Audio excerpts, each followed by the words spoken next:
ఈ వీక్ ఎవరైతే అనుకుంటారు ఈ వీక్ ఎలిమినేట్ నేను అనుకుంటాను సుమన్ శెట్టి గారు అవుతారేమని చెప్పేసి నేను అనుకుంటున్నాను. ఎందుకు భయ్యా?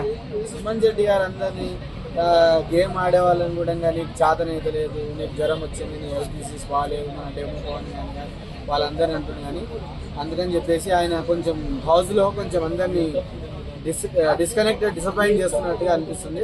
సో అతనే ఎలిమినేట్ అవుతాడు అని చెప్పేసి నేను అనుకుంటున్నాను. మరి తనుజకు కూడా హెల్త్ బాగోట్లేదు కదా, నుంచుంటే పడిపోతుంది, నీరసంగా ఉంటుంది, ఏది తిన్నా సరే వాంతులు అయిపోతుంది. మరి దీన్ని ఎలా చూడవచ్చు అంటారు? అది మా తనుజక్క మిరీకల్, మిరీకల్ అంటే మా అక్క అట్లా ఆడుతుంది. సో పడుకుంటుంది, ఏడుస్తుంది, టాస్క్లు ఆడుతుంది, అంత బాగుంటుంది. మరి మా అక్క అట్లా ఆడుతుంది.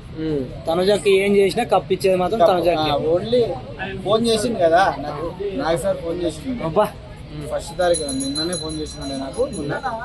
అబ్బాయి ఖచ్చితంగా నువ్వేం బాధపడకు, అగత్యాలకు ఏం బాధపడకు, కప్పు మాత్రం మీ తనుజ గారికి ఇస్తున్నానులే అని చెప్పి చెప్పిండు. Thank you sir, big boss sir, Nagarjuna sir, మీరు 100 ఏళ్ళు బాగుండాలి, మీ అకినేన్ ఫ్యామిలీ ఇలాంటి షోలు మీరు 100 చేయాలి sir, Nagarjuna sir. Thank you.